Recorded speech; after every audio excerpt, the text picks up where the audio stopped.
Hey, this is Rochelle Reynolds with Mastercut Gems, and I have my husband Dana Reynolds here, and you can see him. He's all geared up because he is working on his swords. And he's laughing because I do not know the proper terminology as far as what he's doing, because what do I know? So, Mr. Dana, take it away and tell me what exactly it is that you are doing this evening. I am making tsuka. That's a Japanese sword handle. Your nakago, which is your tang.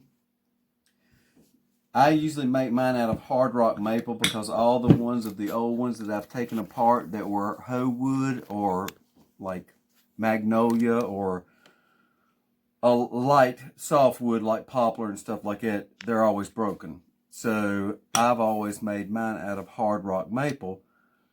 A royal pain in the butt, but with the right tools, it's not hard at all. But you have to make, broke my stuff here. I make it out of hard rock maple because if you're going to use them and all your pressure is on that handle, you need something that's going to be tough and resilient. And hard rock maple does a really great job. It doesn't break. But I have to use power tools and stuff like that because you got to get the proper angles on everything as far as your nakago fitting the handle properly to where there's no rattle or give. So you're basically cutting out the inside of the blank, side A and side B, and you'll measure up your habaki and your tsuba to get your right distance in your fit, to see how it fits in there like it should. And then when it gets close, then I'll put lead from a pencil on both sides, and then I'll slide it in after I put it together with clamps, and then that way the tang will rub, or the nakago will rub on the inside. The tsuka needs to fit. These are all in foundation polish, and I usually start fitting them up with stuff like Seiya and Tsuka and stuff like that when I got them in foundation polish, so I don't mess up a finish or anything like that. But once you go ahead and cut it out to where it fits properly at the right angles and everything, and you get it everything where it's fitting like it should, this needs a little bit of fine tuning to get it to fit like it should. It's a little snug in some places, but I'd rather have it a little snug than loose. And then I'll glue it up. I'll use a Titebond waterproof ultimate wood glue. It's just like the wood will come apart before. Show us that glue again, that way. Well, it's just, I don't know if that's a trademark thing or whatever, but okay. I use that particular glue because it's impervious to moisture and stuff, and I'm not going to be taking these out into battle, so I'm not worried about taking them back apart and cleaning them and stuff like that. But that's pretty much how you make your tsukas. Once I get everything lined up like it should, the Manukiana, I will mark it into a tiny little pilot hole so I'll know exactly where it is in relationship to the tsuka.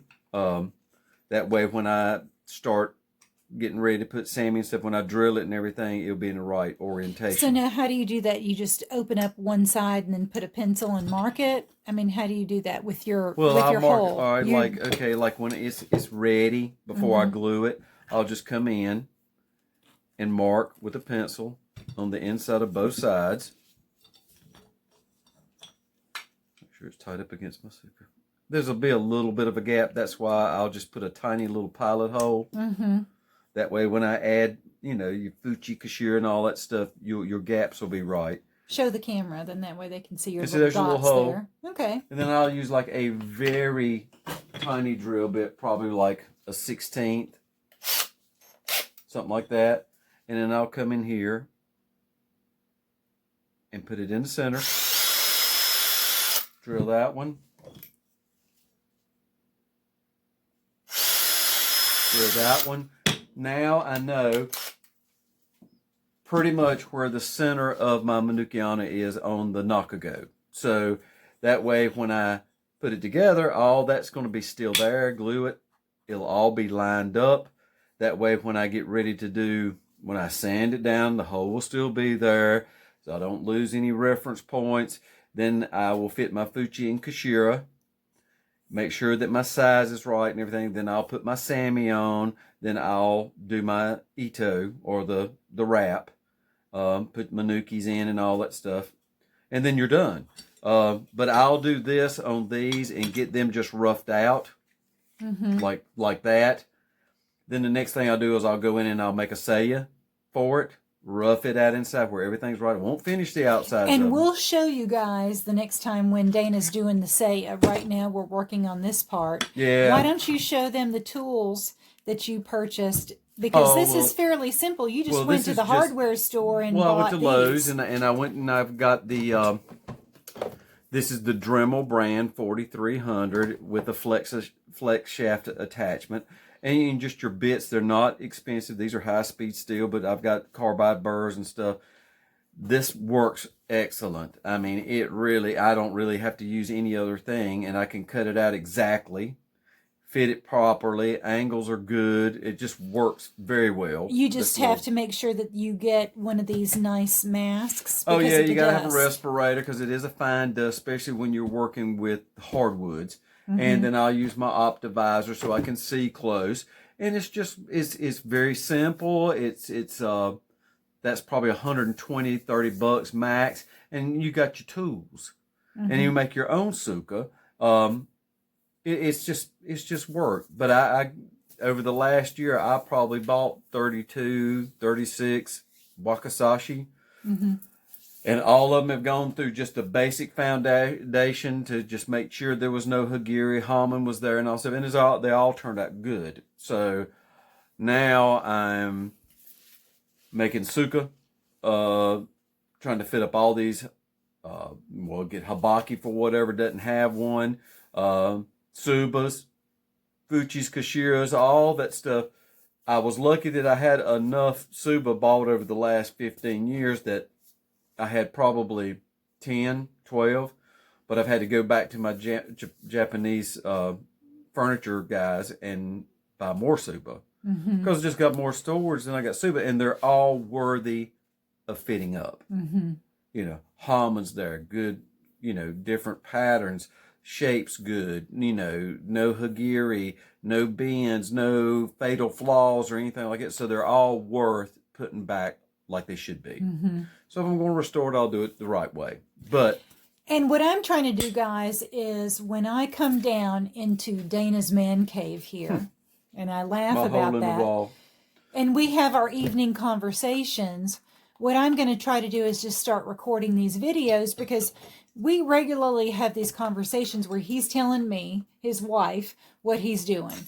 And I understand a little bit, but this is not my hobby.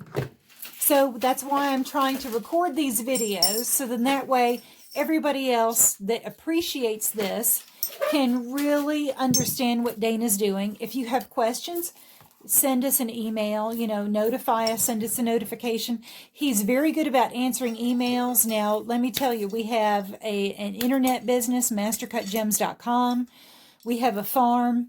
We have animals that we're responsible for. So we have a lot of responsibility. So it might be several days before he gets to you, but he will answer your questions.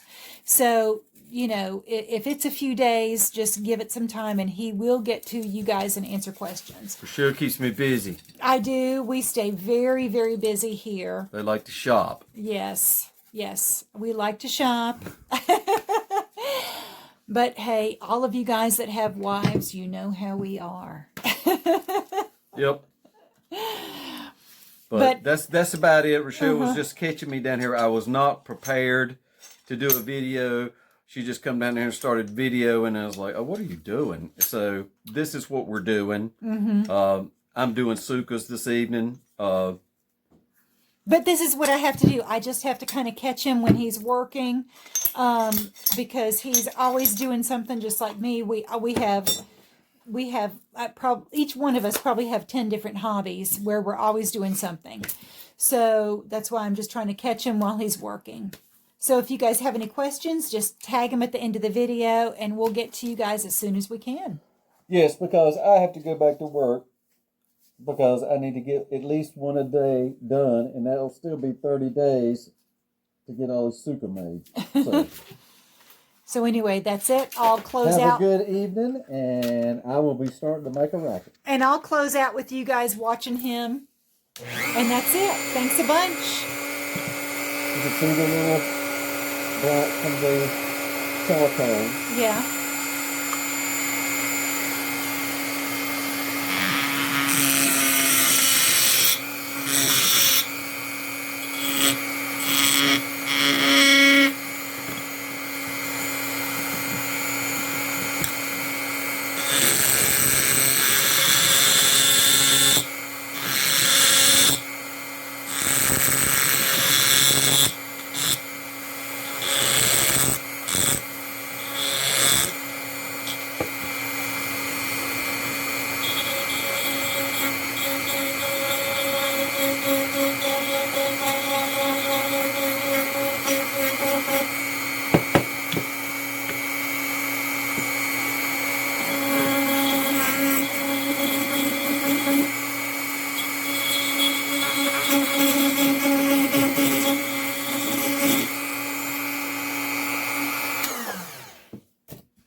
See, that's the shape of your Nakagate.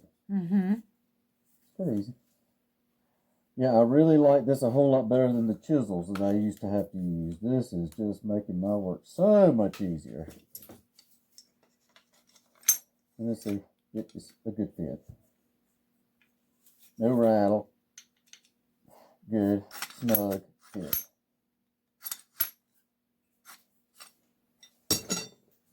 Cut them off. See if there's anything else. Not really, just a little bit there. And that'll be it. Probably just good enough like it is. I'd rather it be a little snug. And then I'll just go ahead and wet the wood here.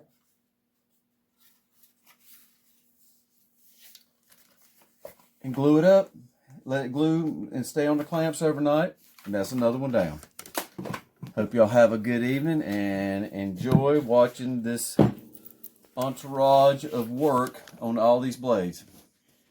Thank you, Dana. You're welcome. Have a good day. MasterCutGems.com. Thanks a bunch.